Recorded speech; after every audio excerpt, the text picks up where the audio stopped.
Hello and welcome back to Dronacharya IAS YouTube channel. You're watching Daily Current Analysis covering 31st May 2022. इस video lecture में हम आज के important current affairs discuss करेंगे.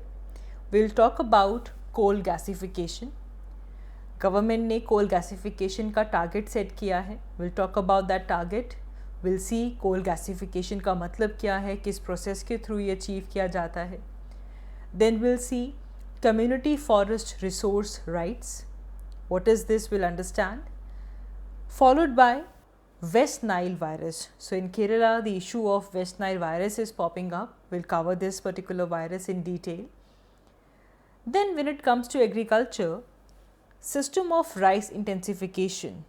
This is a lot in news. So we'll discuss this as well. Followed by Kosi River, a new study has been published which talks about the changing course of Kosi River. We'll discuss that in this video as well. So let's begin with it. तो आज का हमारा पहला article Indian economy point of view से important है. It is about coal gasification. तो recently central government ने एक नेशनल मिशन डॉक्यूमेंट प्रिपेयर किया है जिसके अंदर we need to achieve 100 million tons of coal gasification by 2030. तो 2030 तक 100 million tons of coal gasification का जो टारगेट है वो हमें अचीव करना होगा as per the central government's national mission document for this. तो पहली चीज़ तो टारगेट पता होना चाहिए. Target for coal gasification is to achieve 100 million tons of coal gasification by 2030. तो ये जो गवर्नमेंट ने नेशनल मिशन डॉक्यूमेंट दिया है तो इसे लेकर एक वीके सरास्वत कमेटी बनाई गई है, कॉन्स्टिट्यूट की गई है, जिसके चेयरमैनशिप डॉक्टर वीके सरास्वत के पास है. Now the significance of this move is basically to boost up the production of synthetic natural gas. जो हमारा एनर्जी फ्यूल है, यूरिया है, जिसको आप फर्टिलाइजर्स के लिए यूज़ करते हैं, और बाकी सब केमिकल्स की प्रोडक्शन के लिए जो सिंथेटिक नेचुरल गैस है, जो एनर्जी फ्यूल है, इन सब की प्रोडक्शन को बूस्ट अप करना. एंड ये गवर्नमेंट की जो कमिटमेंट है, specially we talk about the green initiatives जो हम कोल सेक्टर के रिस्पेक्ट में देख रहे हैं, ये इन ग्रीन इनिशिएटिव्स की तरफ एक बड़ा स्टेप है. तो वीके सरास्वत कमेटी बनाई गई है एंड जो सिंथेटिक गैस की प्रोडक्शन है, एनर्जी फ्यूल, यूरिया और बाकी केमिकल्स की प्रोडक्शन को यहाँ पे बूस्ट अप करने की बात की गई है, और साथ ही में हमारी जो ग्रीन इनिशिएटिव्स हैं उनको भी यहाँ पे प्रमोट किया जाएगा. Now before we discuss anything else, सबसे पहले हमें ये पता होना चाहिए कोल गैसिफिकेशन है क्या. What is coal gasification? What do you mean by it? So coal gasification is a process of producing syngas. इस प्रोसेस में syngas प्रोड्यूस की जाती है. What is this syngas? It is a mixture which consists primarily of carbon monoxide, hydrogen, carbon dioxide, methane and water vapors. Basically हमारे पास जो कोल है, water है, air या फिर आप ऑक्सीजन भी बोल सकते हैं. तो यहाँ पे कंपोनेंट्स क्या क्या यूज़ होंगे? कंपोनेंट्स आर कि हमने कोल लिया, कोल प्लस वाटर प्लस एयर. अब एयर की जगह ऑक्सीजन भी बोला जा सकता है कि इससे हमने प्रोड्यूस क्या करना है, हमने प्रोड्यूस करनी है एक सिन गैस. और इस सिन गैस में बेसिकली क्या होगा? It will consist of carbon monoxide, hydrogen, carbon dioxide and methane. ये याद रखेंगे.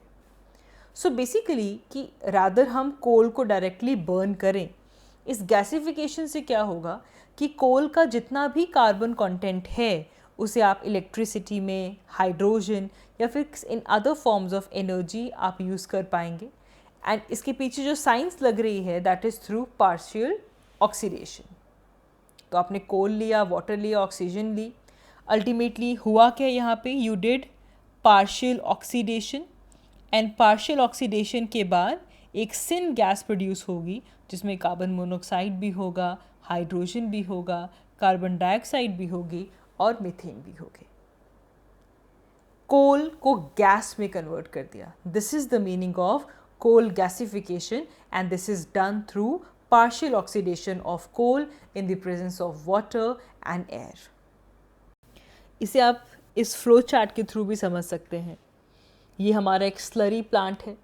इस स्लरी प्लांट में क्या किया जाएगा, कोल को क्रश किया गया और वाटर के साथ मिक्स किया जाएगा और कोल और वाटर की एक स्लरी प्रिपेयर की जाएगी.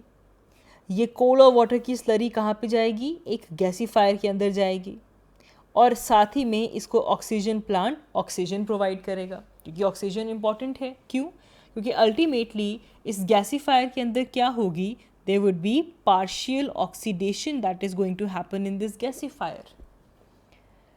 तो पार्शियल ऑक्सीडेशन होते ही जो आपकी सिन गैस यहाँ से रिलीज हुई है, this will go to heat exchanger. वहाँ पे हाई प्रेशर स्टीम इसके ऊपर लगाई जाएगी. देन सीन गैस की जो आपकी सिन गैस बनी, इसकी क्लीनिंग प्रोसेस शुरू होगा. यहाँ से जो हाइड्रोजन निकला वो आपके फ्यूल पंप में जाएगा, फ्यूल से इलेक्ट्रिसिटी में यूज़ होगा. जो कार्बन मोनोऑक्साइड है, जो हाइड्रोजन है, उसको आप कुछ और केमिकल्स की प्रोसेसिंग में यूज़ कर पाएंगे. देन यहाँ पे लिक्विड सल्फ़र यहाँ से रिलीज़ होगी. कुछ सिन गैस जो कलेक्ट हुई है उसको आप गैस टर्बाइन में डालकर स्टीम जनरेट करके इलेक्ट्रिसिटी प्रोड्यूस कर सकते हैं. So that's how the entire process of the gas production or the coal gasification will occur. तो अल्टीमेटली हाइड्रोजन भी आ गया, कार्बन मोनोऑक्साइड और हाइड्रोजन से आपने केमिकल प्रोसेसेस में इसको यूज़ कर लिया, लिक्विड सल्फ़र यहाँ से निकल गया. देन गैस टर्बाइन में डालकर, स्टीम टर्बाइन में डालकर आपने इलेक्ट्रिसिटी भी जनरेट कर ली. तो बेसिकली बिना कोल को बर्न किए, कोल की गैसिफिकेशन करके जब आप एनर्जी को डिराइव कर रहे हैं, this process is called as coal gasification. So there are some clear-cut advantages of coal gasification. एक तो यहाँ पे जो हमारी लोकल पोल्यूशन की जो प्रॉब्लम है वो इससे एड्रेस होगी एंड अल्टीमेटली जो जिन एरियाज़ में कोल बर्न हो रहा है वो पूरी तरीके से स्टैंड स्टिल हो जाएगा. गैसिफिकेशन से पोल्यूशन ख़त्म हो जाएगा. और सबसे बड़ी चीज़ ये है कि कोल की जो बाकी केमिकल प्रॉपर्टीज़ भी हैं उनकी भी आप एफिशिएंट यूटिलाइजेशन कर पाएंगे. And if we compare using coal gasification और the entire process of coal gasification with that of burning of the coal, see coal gasification is still a cleaner process. तो जो कोल गैस है this can be converted into chemical energy as well. और आप इसको iron की production में, iron ore से जब आयरन को निकाला जाता है वहाँ पे आप इसे यूज़ कर सकते हैं.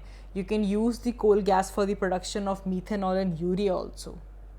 तो यहाँ पे जो बाय प्रोडक्ट्स निकल रहे हैं उनकी भी आगे यूटिलिटी हमें पता है.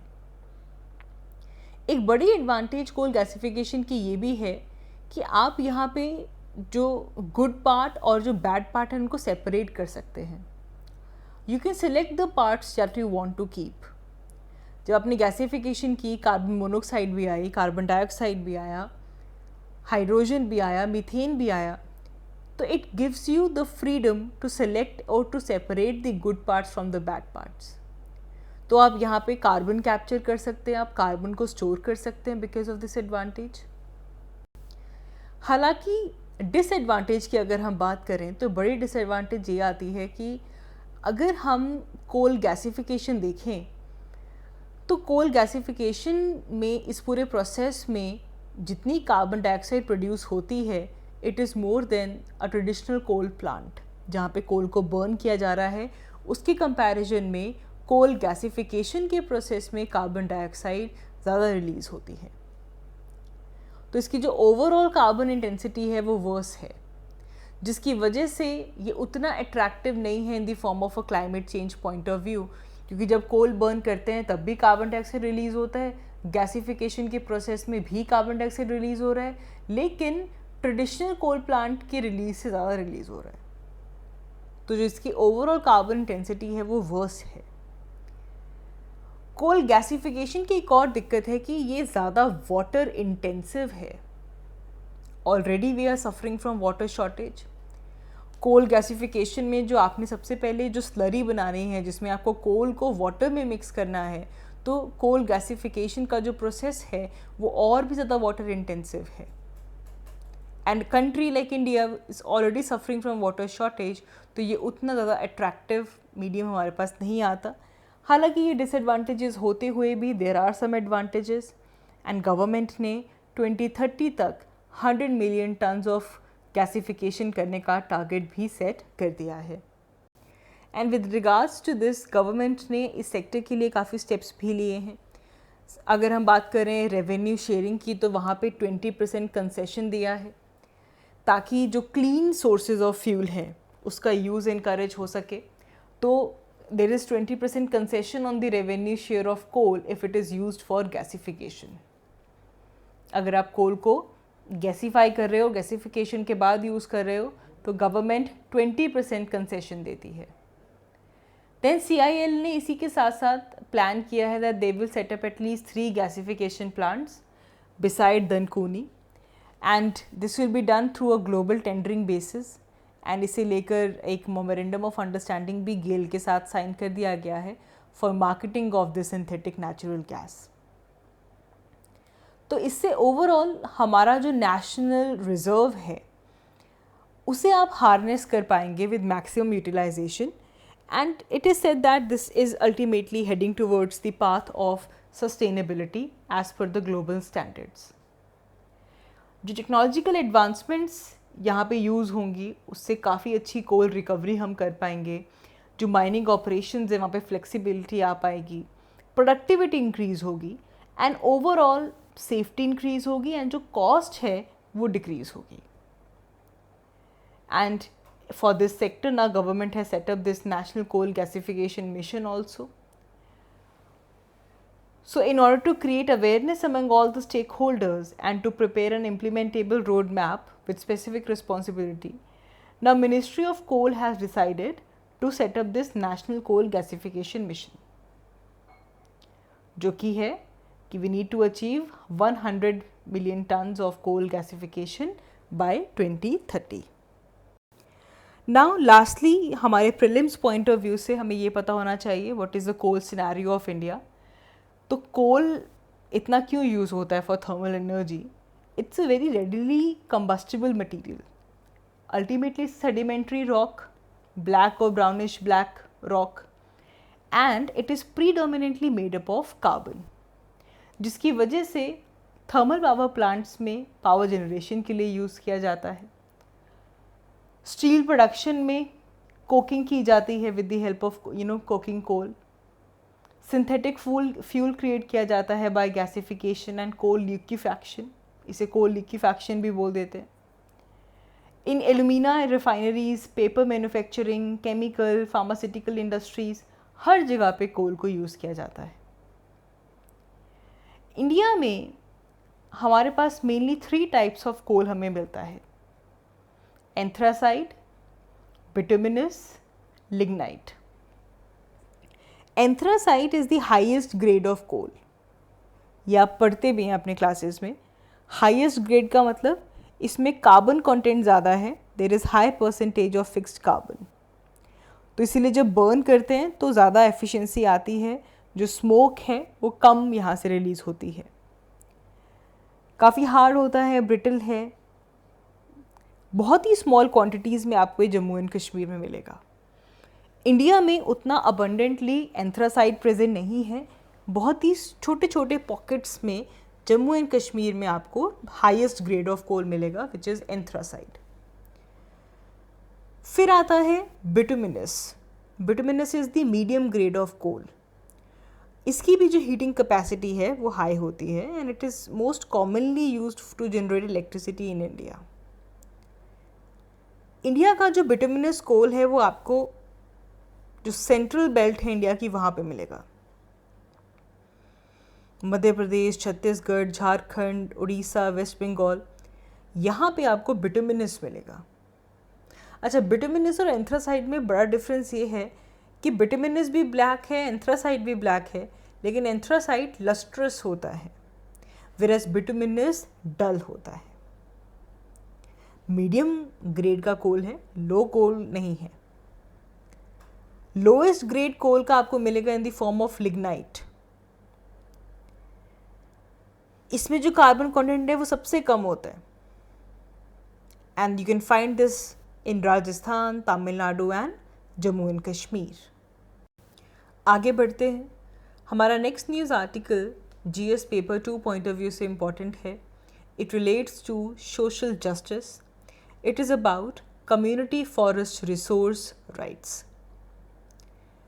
तो recently Chhattisgarh government has become the second state in India to recognize community forest resource rights of village inside a national park.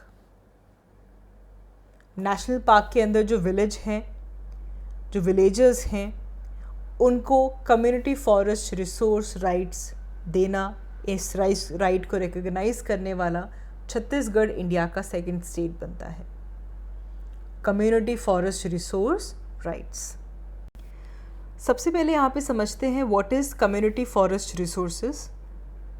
तो community forest resource is that area which is the common forest land and that has been traditionally protected. कोई एक area है एक forest land के अंदर and that was protected by a particular community. वो community उसे protect कर रही थी, कंजर्व कर रही थी, सस्टेनेबली यूज़ कर रही थी. That area is called as community forest resource. यहाँ पे कम्युनिटी इस फॉरेस्ट लैंड को यूज़ कर सकती है for the resources that are available over there. चाहे वो विलेज की ट्रेडिशनल बाउंड्री में हो या फिर कस्टमरी बाउंड्रीज़ में हो, तो उस फॉरेस्ट में उस लैंड के जितने भी रिसोर्सेज हैं उनको सस्टेनेबली यूज़ कर रहे हैं. और they are using it in case of pastoralist communities. जो पैस्टरलिस्ट कम्युनिटीज़ हैं वो इसको सीजनली यूज़ कर रही हैं. हर एक कम्युनिटी फॉरेस्ट रिसोर्स की जो बाउंड्रीज़ होती हैं वो एक तरह की कस्टमरी बाउंड्री होती है. आपको कुछ आइडेंटिफाइबल लैंडमार्क्स मिलते हैं जो कि एक कम्युनिटी में या फिर जो नेबरिंग विलेजेस हैं वो उन लैंडमार्क्स को मार्क करते हैं कि भाई ये जो एरिया है ये हमारा कॉमन फॉरेस्ट लैंड है, इसकी ज़िम्मेदारी हमारी है, हम इसको प्रोटेक्ट करेंगे, हम इसको कंजर्व करेंगे, इसके रिसोर्सेज को भी हम यूज़ करेंगे लेकिन सस्टेनेबली. अब यहाँ पे किसी भी कैटेगरी का फॉरेस्ट आ सकता है. The forest can be revenue forest, classified और unclassified forest, deemed forest, DLC land, reserve forest, protected forest, sanctuary, national park, anything. इनमें से किसी का भी फॉरेस्ट एरिया जो कि ट्रेडिशनली एक कम्युनिटी उसे कंजर्व कर रही थी, यूज़ कर रही थी, that is called as community forest resources. अब ये तो पता चल गया कि कम्युनिटी फॉरेस्ट रिसोर्स क्या है. फिर आता है कम्युनिटी फॉरेस्ट रिसोर्स राइट्स. तो यहाँ पे जो कम्युनिटी फॉरेस्ट रिसोर्सेज के जो राइट्स हैं, we have an act, scheduled tribe and other traditional forest dwellers recognition of forest rights act, जिसे बहुत कॉमनली हम फॉरेस्ट राइट एक्ट बोलते हैं. सबसे पहले तो आपको ये पता होना चाहिए कि जो फॉरेस्ट राइट्स एक्ट है इसका पूरा नाम क्या है. It is basically the scheduled tribes and other traditional forest dwellers recognition of forest right act. तो फॉरेस्ट राइट एक्ट के अंदर वी हैव सेक्शन 3. सेक्शन 3 में जो कम्युनिटी फॉरेस्ट रिसोर्स राइट्स हैं उनको मेंशन किया गया है. And it basically provides for the recognition of the right to protect, regenerate, conserve और manage the community forest resource. वो इस राइट को यहाँ पे रिकग्नाइज़ किया जाता है कि वो कम्युनिटीज़ जो कि इस पर्टिकुलर लैंड एरिया को यूज़ कर रही थी, कंजर्व कर रही थी, उनके राइट को यहाँ पे रिकग्नाइज़ किया जाता है. Section 3 of the forest right act. Similarly we have section 5 which allows the community to formulate rules for the forest use by itself. किस तरह से वो अपनी रिस्पॉन्सिबिलिटीज़ को डिस्चार्ज करना चाहती हैं, वो सब कम्युनिटी को राइट दिए गए हैं according to section 5 of the forest rights act. Then there is one more thing, nistar and non timber produce rights. Community forest resource rights के साथ साथ कम्युनिटी राइट्स भी आते हैं. ये भी सेक्शन 3 में मेंशन्ड है. कम्युनिटी राइट्स में nistar rights and rights over the non timber forest produce और प्रोडक्ट्स इंक्लूड होते हैं, जो कि बेसिकली ज़रूरी भी हैं, स्पेशली वो कम्युनिटीज़ जो कि फॉरेस्ट के ऊपर डिपेंडेंट हैं, उनके लाइवलीहुड को सिक्योर करने के लिए, सस्टेनेबल बनाने के लिए इन राइट्स की ज़रूरत है। यहाँ पे ग्राम सभा का रोल बहुत इम्पॉर्टेंट हो जाता है, बिकॉज़ यहाँ पे जो ग्राम सभा है उनको अथॉरिटी दी जाती है that they can adopt the local traditional practices to conserve the forest, या फिर जो कम्युनिटी फॉरेस्ट रिसोर्स बाउंड्री है उसकी मैनेजमेंट के लिए, उसकी कंजर्वेशन के लिए जो लोकल ट्रेडिशनल प्रैक्टिसेस हैं उनको अडॉप्ट किया जा सकता है, so that authority is given to the gram sabha. ना थोड़ा सा ओवरव्यू करते हैं द फॉरेस्ट राइट एक्ट के बारे में। As we said, the full name of this act is scheduled tribe and other traditional forest dwellers recognition of forest rights act 2006। तो basically यहाँ पे जो फॉरेस्ट ड्वेलिंग ट्राइबल कम्युनिटीज़ हैं या फिर जो ट्रेडिशनल फॉरेस्ट ड्वेलर्स हैं उनके राइट्स को रिकॉग्नाइज़ किया जाता है कि जो फॉरेस्ट रिसोर्सेज हैं उनको लेकर इनके क्या राइट्स बनते हैं। And because these communities they are dependent upon the variety of needs, forest के ऊपर ये सारी कम्युनिटीज़ डिपेंडेंट हैं, चाहे वो उनका लाइवलीहुड हो, हैबिटेशन हो, सोशल कल्चरल नीड्स हों। तो ट्राइबल कम्युनिटीज़ के राइट्स को रिकॉग्नाइज़ करते हुए हमारे पास 2006 में ये राइट इनैक्ट किया गया। इसमें बहुत सारे राइट्स आते हैं। Rights of self cultivation and habitation is one of it. आप कम्युनिटी ग्रेजिंग करवा सकते हैं, कम्युनिटी राइट्स दिए जाते हैं for grazing, for fishing. You have access to water body in the forest. अच्छा, जो पर्टिकुलरली वल्नरेबल ट्राइबल ग्रुप्स होते हैं PVTG, उनके लिए तो हैबिटेट राइट्स भी प्रेजेंट हैं। सो जितनी भी, बिकॉज अल्टीमेटली ऐसी ट्राइबल कम्युनिटीज़ या फिर जो फॉरेस्ट ड्वेलर्स जो कि फॉरेस्ट रिसोर्सेज के ऊपर डिपेंडेंट हैं, तो आपको उनके राइट्स को रिकग्नाइज करना होगा, बेशक वो फॉरेस्ट जो है वो प्रोटेक्टेड क्यों ना हो। एंड इस राइट में ग्राम सभा को अर्ज किया जाता है एंड जो राइट होल्डर्स हैं कि वो उस पर्टिकुलर एरिया की जो बायोडाइवर्सिटी है उसे कंजर्व करें, प्रोटेक्ट करें, और ऐसी सभी प्रैक्टिसेस जो कि डिस्ट्रक्टिव हैं नेचर में उन सबको स्टॉप कर दें।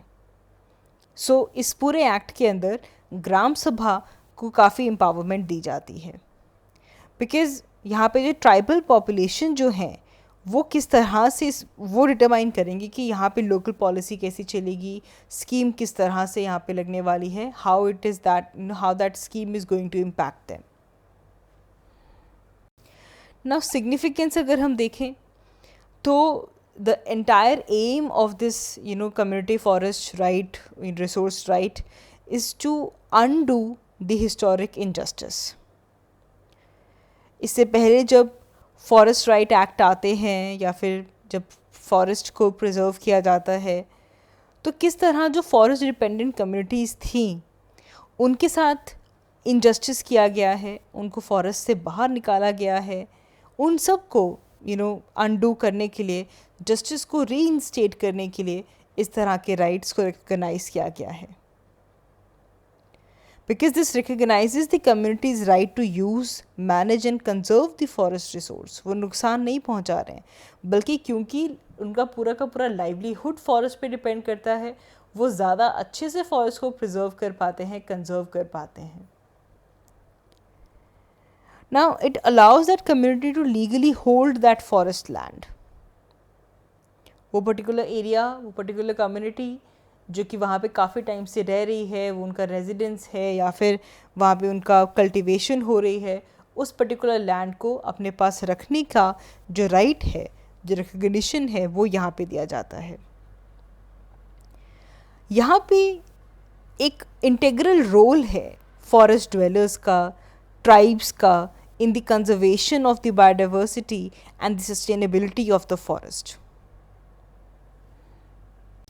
अच्छा, एक और पॉइंट यहाँ पे काफ़ी इम्पॉर्टेंट है, बिकॉज़ अगर हम देखें national park, sanctuaries, tiger reserves, वहाँ पे उन फॉरेस्ट के अंदर भी हमारे पास जो कम्युनिटी फॉरेस्ट राइट्स की वजह से जो ट्रेडिशनल ड्वेलर्स वहाँ पे रहते हैं, they are now the part of the management of for the production of that forest.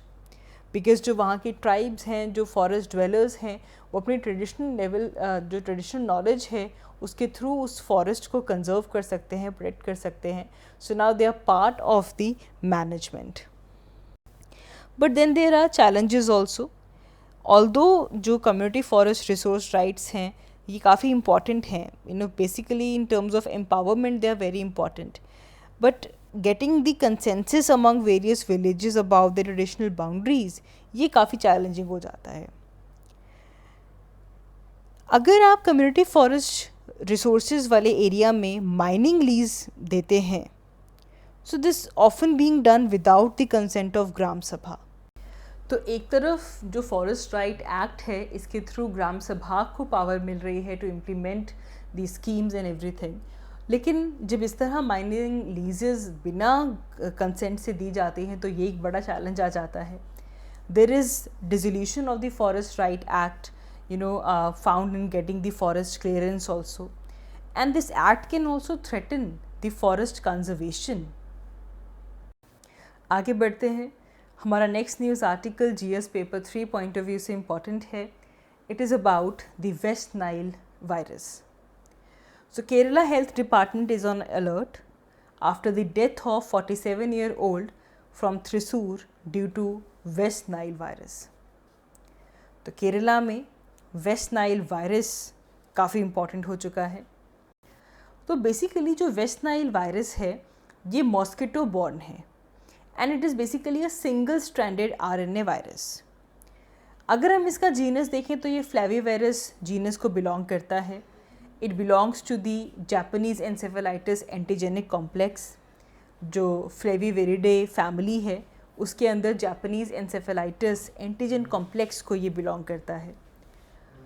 As the name suggest West Nile, तो मोस्ट कॉमनली आपको ये अफ्रीका में मिलेगा, then in Europe, Middle East, North America and West Asia.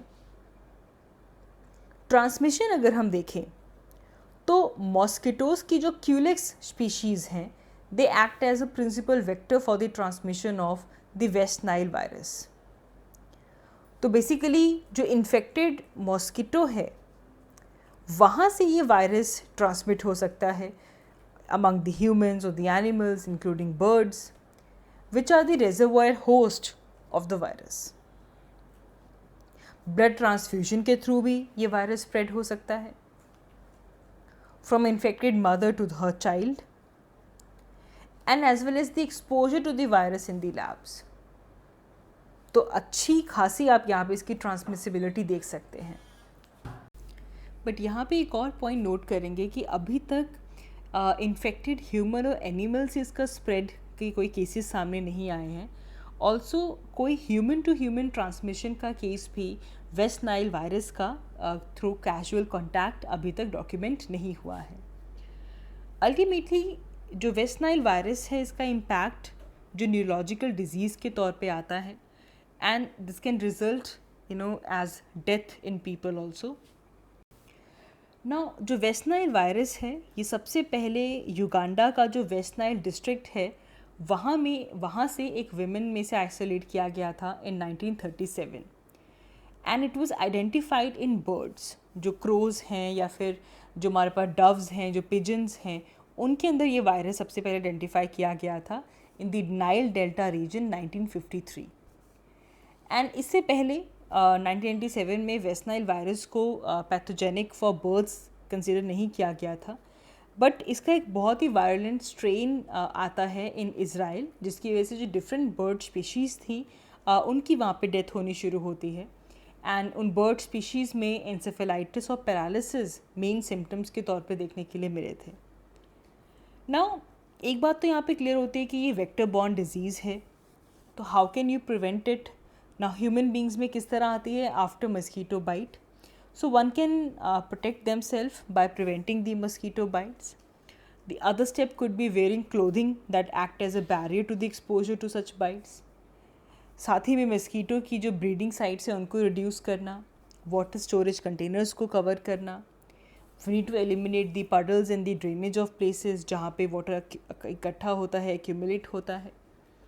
जो unusable containers हैं उनको eliminate करना होगा. जो वाटर पूल्स हैं जो जो यार्ड्स हैं, जो गार्डन्स हैं, वहाँ पे गार्बेज अक्यूमुलेट ना हो, उसे कंट्रोल करना होगा।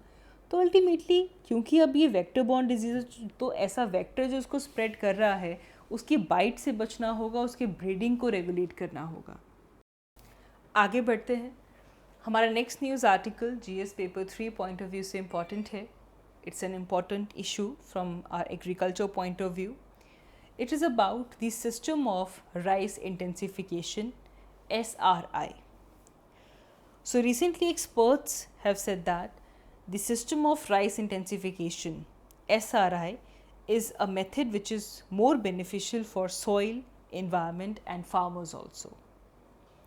तो यहाँ पे सिस्टम ऑफ राइस इंटेंसिफिकेशन क्या है, किस तरह से ये सॉइल, एनवायरनमेंट और फार्मर्स के लिए बेनिफिशियल होगा, इसे डिस्कस करते हैं. So this system of rice intensification, this was first developed in Madagascar. 1980s में मेडागास्कर में इस सिस्टम ऑफ राइस इंटेंसिफिकेशन को डेवलप किया गया था. एंड उसके बाद से ही बहुत सारी डिफरेंट कंट्रीज़ ने इस मेथड को यूज़ करना, प्रैक्टिस करना शुरू किया, इंक्लूडिंग इंडिया. तो basically this system of rice intensification, it promises to save 15 to 20% ground water. And along with this जो हमारी राइस प्रोडक्टिविटी है, ये इसे भी इम्प्रूव करता है. अगर हम राइट नाउ देखें तो हमारी राइस प्रोडक्टिविटी इंडिया में स्टैगनेंट हो चुकी है. But if you cultivate rice with the system of rice intensification, तो number one, it saves 15 to 20% groundwater. It improves rice productivity. So it basically gives equal or more produce than the conventional rice cultivation with less water. आप less seed use कीजिए, less chemicals लगेंगे, less water, but जो production है वो जो conventional rice cultivation है उसके equal और उससे ज़्यादा की हो सकती है. तो ultimately आप जो केमिकल्स हैं वो कम यूज़ कर रहे हैं, राइस जो आप सीड यूज़ कर रहे हैं वो कम यूज़ कर रहे हैं. तो overall there is reduction in investment of these external input, जिसकी वजह से जो नेट इफेक्ट तो यही आता है कि there is reduction of investment, जो एक्सटर्नल इनपुट्स है वो कम हो जाती हैं. ऑन द अदर हैंड आपके पास जो प्रोडक्शन है वो इक्वल और या फिर ज़्यादा हो सकती है with respect to the conventional rice cultivation.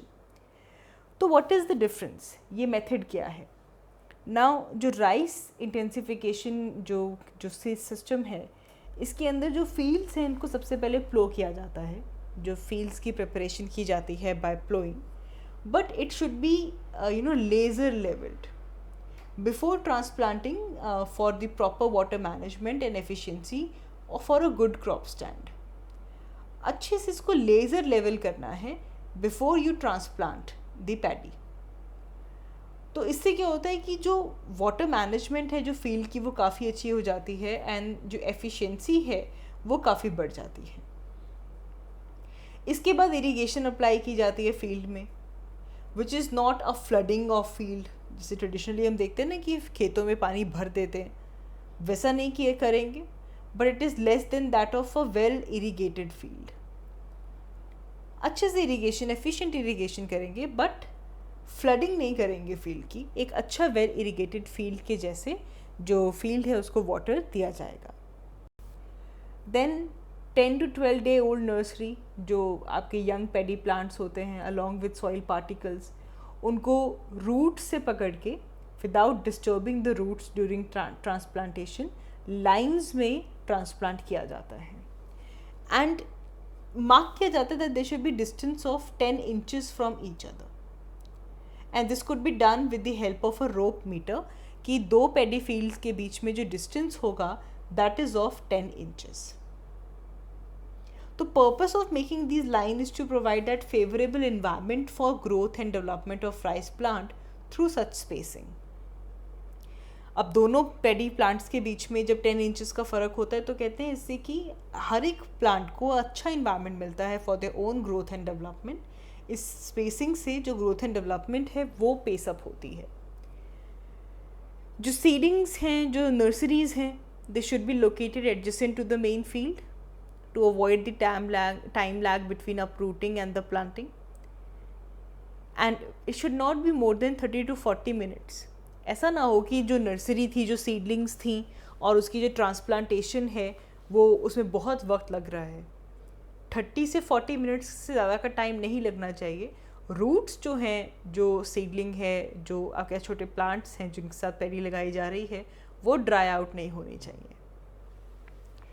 But अगर आप ये सब कुछ करते हैं, इस तरह से राइस प्लांटेशन करते हैं, this is called as system of rice intensification.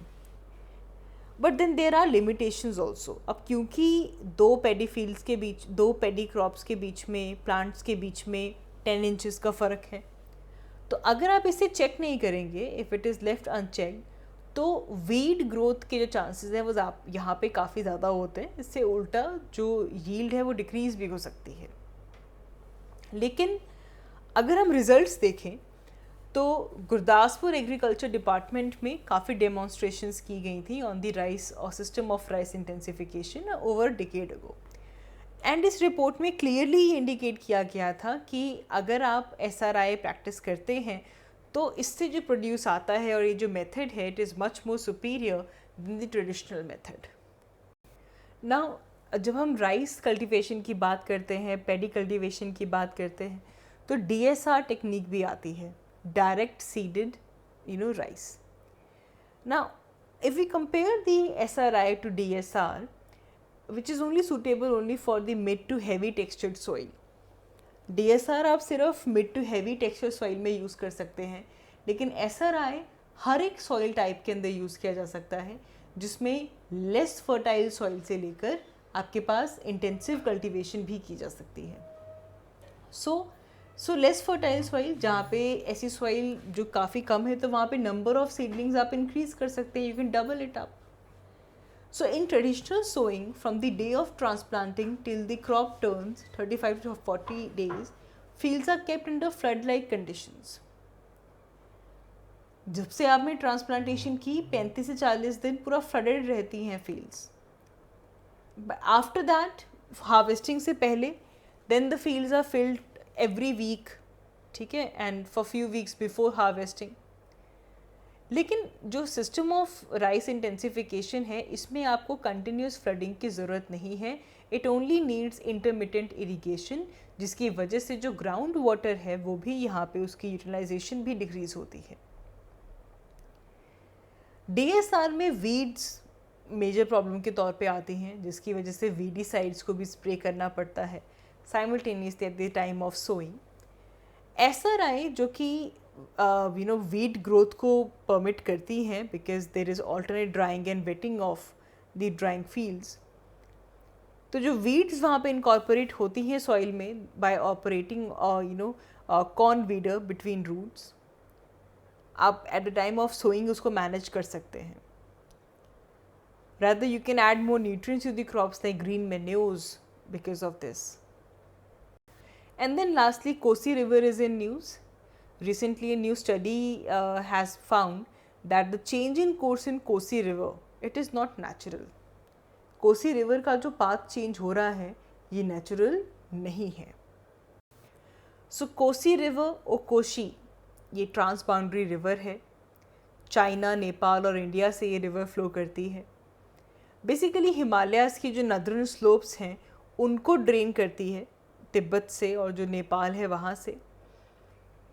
इसे सप्तकोशी भी कहा जाता है because it has 7 upper tributaries. आप पढ़ते हैं जोग्राफी की क्लासेस में, मैप में मार्क कीजिएगा, बिहार का डिटेल मैप खोलिएगा एंड वहाँ से नेपाल की तरफ से आती हुई कोशी को देखिएगा एंड यू विल सी कि जो नेपाल वाला एरिया है वहाँ पे सप्तकोशी लिख देते हैं because there are 7 upper tributaries of river Kosi. इसमें तैमौर रिवर आ जाती है, तमौर रिवर कंचनजंगा एरिया से पहुँच रही होती है, अरुण रिवर,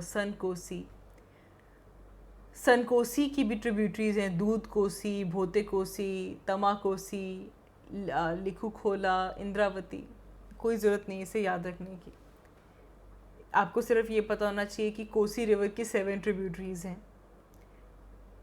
सप्तकोशी और कोसी बिहार में आती है और बिहार में आते ही ये ब्रांच आउट हो जाती है into distributaries before it joins Ganga. Kosi ultimately Ganga की ट्रिब्यूटरी है और गंगा को ये कुर्सेला कटिहार डिस्ट्रिक्ट में जाकर मीट करती है, तो मीट करने से पहले बहुत सारी डिस्ट्रीब्यूटरीज में डिस्ट्रीब्यूट हो जाती है।